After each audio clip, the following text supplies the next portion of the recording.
Act के अनुसार आप नहीं मान रहे, सरकार नहीं मान रही, जज साहब नहीं मान रहे। सुनिए आप वर्शिप एक्ट की नहीं होना चाहिए सर्वे नहीं होना चाहिए भाई। मैथिल जी आ रहा हूं क्यों नहीं होना चाहिए सर्वे? अभी आप विज्ञान क्यों होगा सर्वे? विज्ञान की डेफिनेशन क्या है? क्यों नहीं हो? क्या होगा ये बताओ ना। मॉडर्न एज में क्यों सर्वे होगा? डेफिनेशन क्या है? इस साइंस रिजिड साइंस के अंदर क्या है कि अगर मैंने यहां तक सत्य देखा है, उसके बियॉन्ड सत्य है, तो उसको अन्वेषण करने की आवश्यकता है। क्या आप अपने मेरे पिता किस प्रकार के घर में रहते थे, अगर मैं आगे बढ़ रहा हूं तो मैं अपने पूर्वजों को भी जानना चाहता हूं। विज्ञान के अंदर इसको स्थान दिया गया है। यदि आज जिज्ञासा है तो हमारे इस हिंदुस्तान के लोगों के अंदर, नहीं, अब सुन लीजिए, अब सुन क्या क्या क्या क्या कह रहे हैं आपके पंडित जी, सुन लीजिए, आपके पूर्वज तो विदेशी थे ना भाई। कौन कह रहा है भाई साहब? अब यही सत्य है ना कि आप जो बिगड़ना चाह रहे हो, आप मानने के लिए नहीं पहले। ये फिलॉसफी कहां से आई?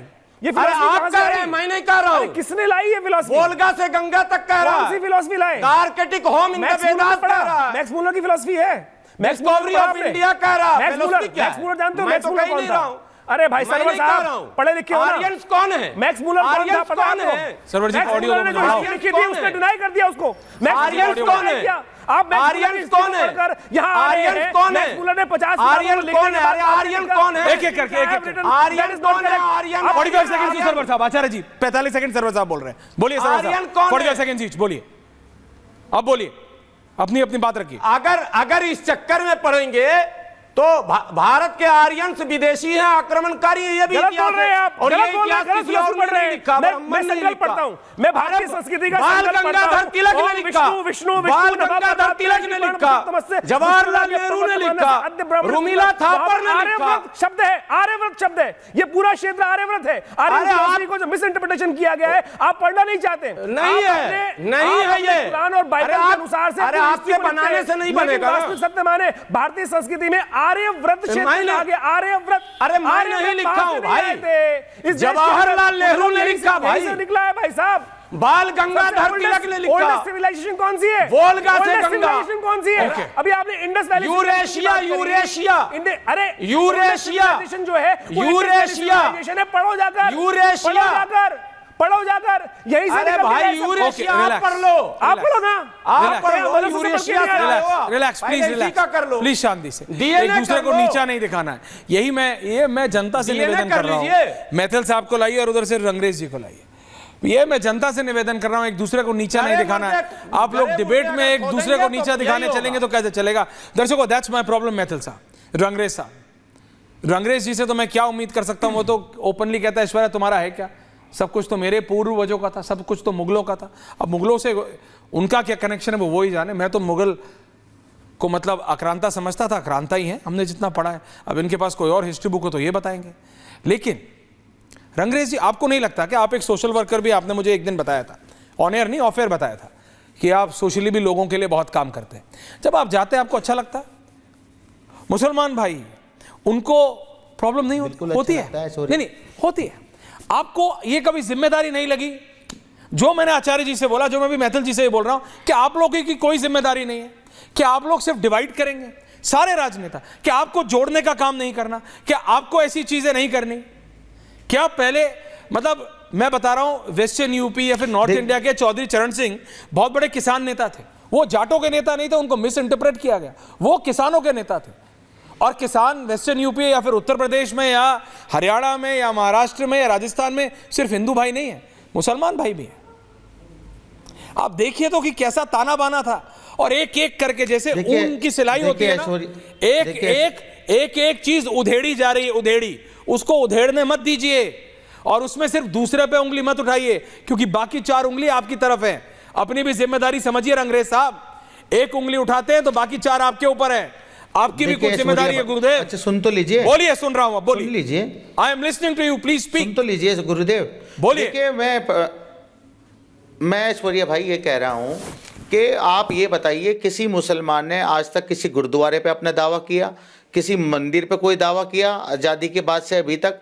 मुसलमान कभी भी देश के ताना बाना को खराब करना नहीं चाहता, मगर कुछ लोग हैं जो नफरती चिंटू हैं, नफरत की दुकान चलाते हैं, जिसमें विष्णु शंकर जैन और हरिशंकर जैन, जिन्होंने पूरे देश के ताना बाना को खराब करने की कोशिश की, पूरे देश को आग में झोंकने की कोशिश की, पूरे देश में दंगे जैसा माहौल बनाया। मैं शुक्रिया अदा करता हूं उन जजेस का जिन्होंने आज इतना ऐतिहासिक फैसला दिया, जो उनकी दुकान पर हमेशा के लिए ताला लगा दिया गया। तो अगर इनकी दुकान पर ये पहले ही ताला लग जाता, ना सर्वे होता, तो 5 लोग अभी तक ना मरते और हजारों लोग जेलों में न जाते। तो इनका सबका गुनहगार कौन है? अब वो जजेस हैं, वो शासन प्रशासन है जो वहां पर बीजेपी के लिए काम कर रहे थे। उन पर कार्रवाई कब होगी? जज साहब ने ये नहीं कहा अपने उसमें जो है जजमेंट में। तीसरा मैं बात बताता हूं, जो प्लेसेस ऑफ वर्शिप एक्ट है, मैं उसके भाग 3 मैं आज आपको पूरा स्पष्ट बताऊंगा। आप कहते हैं ना कि मुसलमान पढ़ लिख के नहीं आते, और अभी ये क्या कह रहे थे कि आपको प्लेसेस ऑफ वर्शिप एक्ट नहीं पढ़ा। मैं पढ़ के बताता हूं। किसने कहा? सर नहीं, एक सेकंड रुकिए। वो कह रहे थे, एक सेकंड रुकिए। ये आपको किसने? नहीं, एक सेकंड मैथिल साहब, ये आपको किसने कहा कि मुसलमान भाई पढ़ के नहीं आते? ये इस तरह की बातें करके, आप पता है, ये छोटी छोटी दरारें कर देते हैं, उसके बाद इन्हीं दरारों को कुदेरते हैं। जो मैं कहता था, जख्म पे मरहम लगाना है अंग्रेज बाबू, नासूर नहीं बनाना है। आप नासूर बनाने का काम करते हो। बोलो लीजिए सर, बोलो। अच्छा सुनिए, लेकिन कायदे की बात करो। अच्छा सर, हाँ, प्लेसेस ऑफ वर्शिप एक्ट का सेक्शन 3 कहता है कि भारत 15 अगस्त 1947 के बाद जो भी धार्मिक स्थान जिस तरीके से है वैसे ही रहेंगे। सेक्शन 4 कहता है 15 अगस्त 1947 से पहले के विवाद पर कोई नया मुकदमा नहीं होगा, मगर मुकदमे हुए जहां जहां भाजपा की सरकार है। 18 मुकदमे मस्जिदों के खिलाफ हुए, यह कानून का उल्लंघन हुआ। सेक्शन 5 राम जन्मभूमि बाबरी मस्जिद विवाद पर लागू नहीं होगा। इसका मतलब पूरे देश के सब चीजों पर लागू होगा, राम मंदिर के अलावा नहीं होगा। सेक्शन 6 3 साल तक की उन लोगों के खिलाफ सजा होगी जो मुकदमा दायर करेंगे या सर्वे का ऑर्डर करेंगे। उनके खिलाफ 3 साल की सजा कब होगी? उनके खिलाफ मुकदमा कब होगा? ये तो सुप्रीम कोर्ट कह रहा है। ये रहा, पढ़ लीजिए, ये दैनिक भास्कर का पूरी रिपोर्ट है। क्या प्लेसेस ऑफ वर्शिप पढ़ लो कह रहा है। मैथिल जी बताओ, मैथिल जी बताओ। फिर भी इस देश में सर्वे हुआ, फिर भी इस देश में सभी को भारत माता की जय और वंदे मातरम शिवलिंग बताकर अंग्रेज भाई बहुत सारी फर्जी बातें फैला। सुनो, नीचे का जो मजे की बात क्या है, उस पर कब्जा कर लिया गया। अब मस्जिद आज ये यहाँ पर संविधान की और बिल की दुहाई दे रहे हैं। सुनिए, जिस संविधान में से देश के अंदर एक कानून की बात की जाती है, पहले मंदिर में होते थे, आप मस्जिद में क्या कर रहे हैं? मैं तो आपके बीच में तो बोला ही नहीं। पहले भगवान मंदिरों में होते थे, भगवान को मस्जिद में तलाश किया जा रहा है। वो कत्ल भी करते हैं तो आवाज नहीं होती, हम भी भरते हैं तो हंगामा बरसा देते हैं। ये आज वो लोग दुहाई दे रहे हैं देश के संविधान की, जिनकी पार्टी के नेता कहते थे 15 मिनट के लिए पुलिस को हटाओ और फिर देखते हैं किसमें कितना है दम। तो पहले तो ये लोग आज यहाँ पर जो मीठा मीठा गप और कड़वा कड़वा चूतू की बात कर रहे हैं। मैथिल जी, अरे चुप हो जाए यार। एक सेकंड, रंगरेज जी रिलैक्स, रंगरेज जी रिलैक्स, मैथिल जी रिलैक्स। कैसे लोगों को रंगरेज जी कैसे, क्या हैसियत है रंगरेज जी? एक बार, एक सेकंड मैथिल जी, एक सेकंड। रंगरेज जी, एक बार आपको याद होगा, रंगरेज जी मेरी पहचान याद दिला रहा हूं, अगर बात सुनिए सामने से रंगरेज जी, बात सुनिए। आपके लिए, आपको याद है कि नहीं? मुझे याद है, याद होगा। सुन रहा हूं। सुनिए, एक बार हमारी डिबेट थी, आपके नहीं, उनका ऑडियो आप रखो, हम कर रहे हैं। सुनो रंगरेज बाबू सुनो शांति से 30 सेकंड।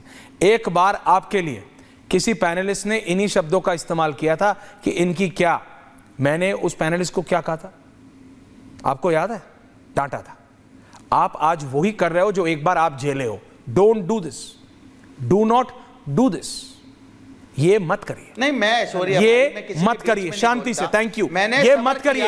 एक बार आपको कहा था किसी ने कि रंगरेज कौन है, मैंने कहा था तुम नहीं जानते हो कौन है Rangrez, but calm down now. शांति का मैसेज ऐसे नहीं दिया जाता रंगरेज बाबू। रिलैक्स। नहीं, मेरा बोलने, काम डाउन, बोलने दिया आपको मैंने। बीच में now calm down, now control. नहीं, मेरे बात तो पूरी होने दीजिए सॉरी भाई। अच्छा करिए, 30 सेकंड और लीजिए, करिए, उसके बाद जा रहा हूं दूसरा। बोलिए, करिए। मैं कह रहा हूं, हाँ, क्या ये कह जो रहा है? नफरत की राजनीति कर रहे भाटिया थे जी कुछ को लाइए। लोग, जिस तरीके से मंदिर मस्जिद की बात कर रहे थे, जिस तरीके से 80-20 की बात करते हैं, ऐश्वर्या भाई ऐसे लोगों के खिलाफ जो मंदिर मस्जिद की राजनीति कर रहे थे, उनकी दुकान पे आज सुप्रीम कोर्ट ने ताला लगा दिया। अब पूरे देश में कहीं सर्वे नहीं होगा, कहीं कोई याचिका दाखिल नहीं होगी। अब हमारे देश में अमन और भाईचारा रहेगा, देश की एकता। Okay Rangrez ji, now you repeating, thank you, fair enough. Maithil ji, thank you.